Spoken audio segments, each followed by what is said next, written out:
bit of time to be a little more specific around this topic of skillful mindfulness, right mindfulness.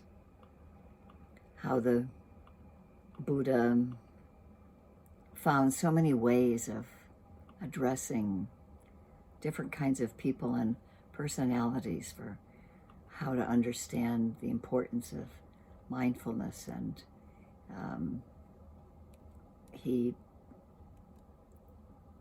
broke it down into the 4 foundations of mindfulness and to one of the primary suttas, the Satipatthana Sutta. And that's what we've been going through in this whole book with Joseph, is the Satipatthana Sutta and the 4 foundations of mindfulness. And it's also rich, and but some of the basics around the 4 foundations of mindfulness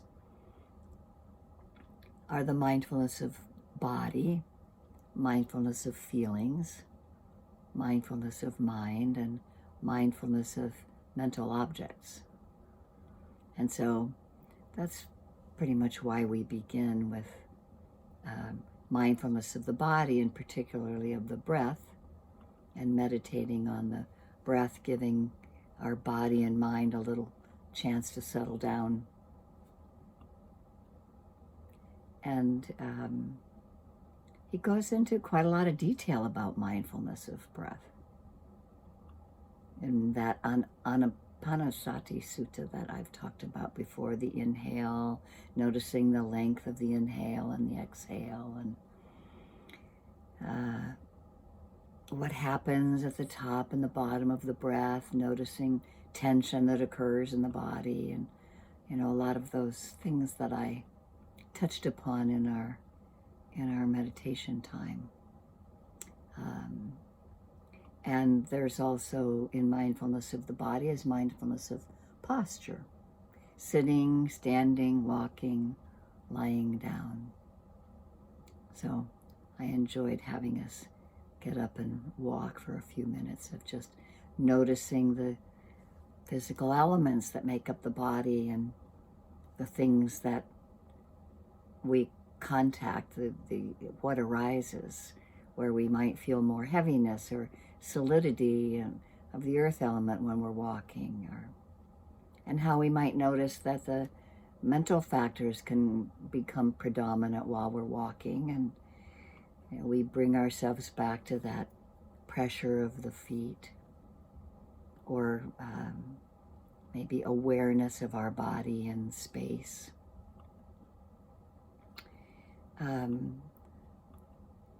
And one of the other teachings that he suggested for some, particularly monastics at the time, was noticing all the parts of the body.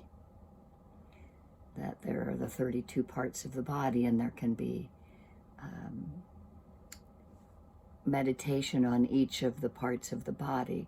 It continues to keep us present and mindful of that moment when we're noticing the broader prospect of the elements of earth and air and fire and water, and the more specific elements of the body parts of sinews and bones and blood and pus and the fascial tissue. And usually that's not taught to lay people.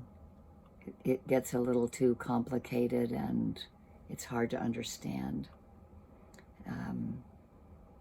But we don't ordinarily look at the body in this kind of analytical way, and sometimes we don't even think of the body's parts except when something goes wrong, or we have aches and pains, and so the Buddha referred to even this meditation as going against the grain, because by doing this meditation we go against the normal way that we think about the body.